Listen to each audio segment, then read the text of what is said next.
Husky Stadium, officially Alaska Airlines Field at Husky Stadium for sponsorship purposes, is an outdoor football stadium in the Northwest United States, located on the campus of the University of Washington in Seattle, Washington. It has been home to the Washington Huskies of the Pac-12 Conference since 1920, hosting their football games. Aside from football, the university holds its annual commencement at the stadium each June. It sits at the southeast corner of campus, between Montlake Boulevard Northeast and Union Bay, just north of the Montlake Cut. The stadium is served by the University of Washington Link Light Rail Station, which provides rail service to downtown, Rainier Valley and Seattle-Tacoma International Airport. It is also accessible by several bus routes. The stadium underwent a $280 million renovation that was completed in 2013. Its U-shaped design was specifically oriented 18.167 degrees south of due east, to minimize glare from the early afternoon sun in the athlete's eyes. 7. The stadium's open end overlooks Lake Washington and the Cascade Mountains, including Mount Rainier. Prior to the 2013 renovation, its total capacity of 72,500 made it the largest stadium in the Pacific Northwest and one of the largest college football stadiums. History. The stadium under construction in 1920.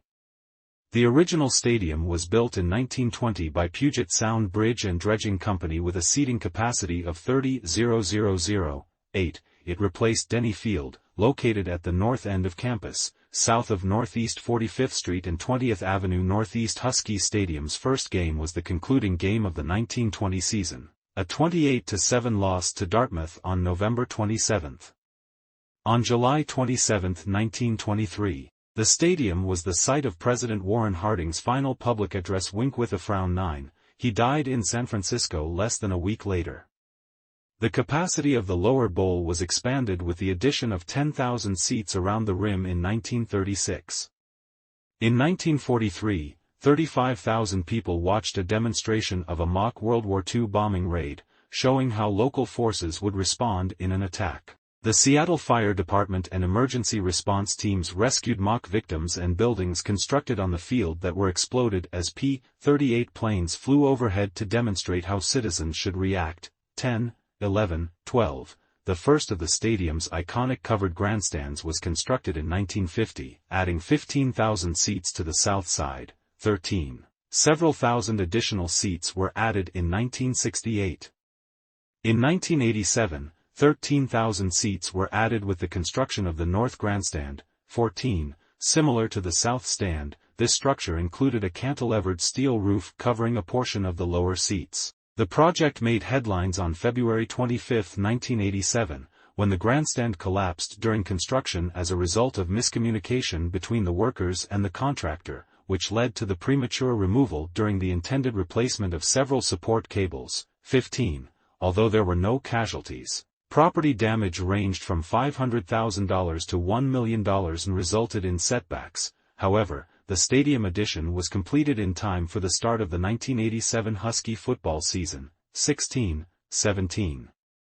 Husky Stadium was a primary venue for the 1990 Goodwill Games, where the crowd saw an address by former President Ronald Reagan, as well as an address by Arnold Schwarzenegger, and a performance by the Moody Blues and Gorky Park. The stadium hosted the opening and closing ceremonies, as well as the track and field competition. Husky Stadium was the temporary home of the Seattle Seahawks for 5 games, 2 preseason and 3 regular season, in 1994, while the Kingdome was temporarily closed for repairs to its damaged roof. After the demolition of the Kingdome in March 2000, the Seahawks played at Husky Stadium for the 2000 and 2001 seasons before moving into Seahawks Stadium, now Lumen Field, in 2002. The playing field at Husky Stadium was originally dirt, which was then replaced with natural grass in 1938. 18. In 1968, Washington became one of the first major college teams to play on AstroTurf at home. At the time, the Houston Astrodome, Neyland Stadium in Knoxville, Tennessee, and Camp Randall Stadium in Madison, Wisconsin, were the only other major facilities with artificial turf. The AstroTurf field was replaced in 1972, 1977, 1987, And 1995-19, Field Turf, a new variation of synthetic turf, was installed in 2000 at a cost of $1,074,958. The new turf features enhanced drainage and reduced abrasion through the use of synthetic fibers that are tufted into an infill of sand and rubber. The project was funded by Seattle Seahawks owner Paul Allen, who used Husky Stadium as a temporary home venue during the construction of CenturyLink Field. The first of its kind in the NFL, the surface was so popular with the players that the Seahawks, who had planned to use natural grass at their new stadium, instead installed their own field turf surface. The field turf at Husky Stadium was replaced with a newer one after 9 seasons in 2009 at a cost of $350,000. 21. Pre-renovation in 2009, looking south, downtown and Space Needle at top right. An aerial view of Husky Stadium as seen the day before the start of the 2011 renovation project. Go Huskies, and the W logo were painted on the north and south decks in September 2008, 22. In addition to the new playing surface, the Seahawks made other improvements to Husky Stadium in preparation for its tenure as an NFL venue for 2 seasons. A larger scoreboard debuted in 1998, with a 23 by 42 foot, 7.0 m x 12.8 m, Huskytron video screen. Improved lighting for television, including corner lights, was added in 1999, and official NFL goalposts, optic yellow, 40 feet, 12.2 meters, in height, were installed in 2000. The Husky Stadium end zones were painted gold during the 1980s and early 1990s, the new AstroTurf in 1995 changed them to purple. They became natural green with the installation of field turf in 2000. Which lasted until 2009 when they reverted to gold for 1 season. Purple end zones returned prior to the 2010 season, and were temporarily painted black for the Huskies' first blackout game against UCLA on November 18. On September 3, 2015, Alaska Airlines purchased naming rights to the field, which changed its official name to Alaska Airlines Field at Husky Stadium. The agreement, worth $41 million over 10 years, became the largest of its kind in college athletics. 23. The Washington Interscholastic Activities Association, WAA, will hold the Washington State Championship games for high school football, called the Gridiron Classic, at Husky Stadium on a trial basis in December 2023. Announced by the WIAA in June, it will mark the return of the annual games to Seattle, which last hosted them at the Kingdome in 1994. The university granted significantly discounted venue fees for the WIAA, with the latter hoping for a long-term agreement if the games are successfully held. 24. The games were previously rotated among 3 Pierce County high school venues after the WIAA elected to move them out of the Tacoma Dome in 2019 amid rising costs and impaired sight lines from the latter's 2018 renovations. 25. The Wave. See also, Wave, Audience. Ecstatic Washington Huskies college football fans storm the field at Husky Stadium in celebration after defeating the heavily favored number 3 USC Trojans in a 2009 upset. Many claim that the first audience wave originated in Husky Stadium on Halloween 1981, at the prompting of Husky band trumpeter Dave Hunter, 26, 27. Although it is documented to have begun at the Oakland Coliseum 2 weeks earlier during an MLB playoff game. Contrary to Hunter's account, former Washington Yell leader Rob Weller has also claimed credit for the first wave. 28, 29. Weller was the guest Yell King during the Huskies' homecoming football game against Stanford.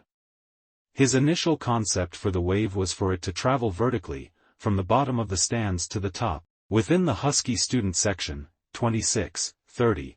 When the stunt was met with limited interest, he then decided to reverse the movement of the wave to travel from top to bottom. This failed miserably, as it was necessary to turn backward to see the wave progressing downward. Weller then gave up and returned his attention to the game. However, a fan named Omar Parker sitting on the open, east, end of the stadium at the student side started yelling, "Sideways." Weller did not hear him, but then many students tried to initiate a sideways wave on their own. After a few attempts, and more yelling of sideways by students, Weller took notice. He instructed the crowd to stand as he ran past. He moved along the track toward the open end of the stadium, explaining to the student crowd what he would do, then ran along the track toward the closed end of the stadium, in front of the student section. The stunt caught on after a couple of tries and continued around the entire stadium, and was then repeated throughout the rest of the game and the season. Longtime UW band director Bill Bissell also claimed co-creator credit with Weller, suggesting that the wave was devised by both of them prior to the game. The following week Bill Scott, known as Bill the Beer Man, started the wave in Husky Stadium and also at the Seattle Seahawks game in the Kingdome. Husky Stadium has long been recognized as one of the loudest stadiums in the nation. 31. This is in part due to the stadium's design. Almost 70% of the seats are located between the end zones, covered by cantilevered metal roofs that trap the sound. 32. On occasion, the high decibel levels at Husky games along with fans stomping their feet in the bleachers cause television cameras to shake. During the night game against No. 12 Nebraska on September 19, 1992, ESPN measured the noise level at over 130 decibels, well above the threshold of pain. The maximum recorded level of 133.6 decibels, according to ESPN, is the highest ever recorded at a college football stadium. The north and south parking lots are packed with cars for tailgating. Husky Stadium is unusual in that fans can travel to football games by boat, known locally as sailgating. Other stadiums with this feature include Neyland Stadium at Tennessee, Heinz Field at Pittsburgh, and McLean Stadium at Baylor. There can be upwards of 12,000 people out on Lake Washington next to Husky Stadium during game days. 38. Before kickoff, the Washington Crew team offers shuttles to anyone that wants to go to and from the boats and docks for the game. 39. Fans also gather at the Dempsey Indoor Facility just north of the stadium for Husky huddles. After the game, the Tye Sports Council and the University of Washington Athletic Department put on events where fans can gather and hear analysis of the game from Washington coaches and Husky legends, and listen to the Husky Marching Band. 2011 to 2013 renovation. Renovation in April 2012. Photo from student section in West End Zone during Husky game in September 2019. Husky Stadium had developed numerous structural problems over the years as a result of standing for 9 decades in Seattle's moist weather, particularly in the lower bowl.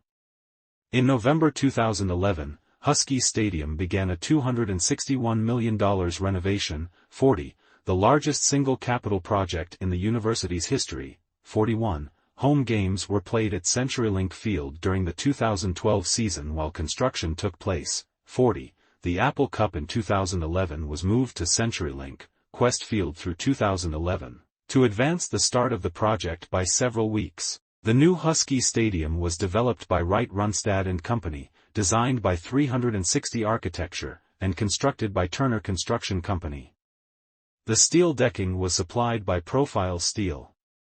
The new stadium is the first and primary income source of a completely remodeled athletic district which includes a new $19 million Husky ballpark, a new track and field stadium, renovated soccer stadium, $50 million basketball operations and practice facility in recently completed projects such as the Husky Legend Center, the Connebure Shell House and Alaska Airlines Arena renovations, and the construction of the Dempsey Indoor Facility. This major remodel of the athletic village coincided with construction for an underground station for a northern extension of the Link Light Rail system and a replacement of the Evergreen Point floating bridge. The renovation project incorporated a new grand concourse, press box, video and audio system, and football offices, as well as new and improved amenities, concession stands, and bathrooms. The track that had enclosed the playing field was removed, and the field itself lowered by 4 feet to make room for additional seating closer to the sidelines. The student section was relocated from the north sideline to the west end zone, and the temporary bleachers in the east end zone were replaced with a permanent structure featuring field-level suites. The addition of box suites reduced the seating capacity from 72,500 to 71,3842. Despite the reduction in capacity, the renovated stadium is expected to be as loud as its predecessor, 43. Additionally, new parking garages were constructed and facilities throughout the athletic village were renovated, 44. NFL Exhibition Games. Looking west from Union Bay in 2015. Before the arrival of the Seattle Seahawks in 1976, Husky Stadium hosted 12 NFL preseason games between 1955 and 1975. The San Francisco 49ers played 6 times at the stadium, the most of any team. Other teams to make multiple appearances include the New York Giants, Los Angeles Rams, Cleveland Browns, and Chicago/St. Louis Cardinals, 45. At one point after the 1970 NFL season, Ralph Wilson came close to moving the Buffalo Bills from dilapidated War Memorial Stadium to Husky Stadium, 46. The threat of relocation prompted the developers in the Buffalo suburbs to construct Rich Stadium in Orchard Park, later Ralph Wilson Stadium and now Highmark Stadium, which opened in 1973. The Bills have resided there ever since. Other sports. Husky Stadium was among several local venues considered as a potential temporary home for a Major League Soccer team in the mid-1990s. The University of Washington offered to let a prospective team, including the Seattle Sounders, use the stadium for 2 years if a plan to build a permanent soccer stadium was in place. Husky Stadium was also considered as a potential 1994 FIFA World Cup venue, but lacked a suitable grass surface. Winkworth 49. It was also a candidate venue in the unsuccessful U.S. bid for the 2022 FIFA World Cup alongside Qwest Field.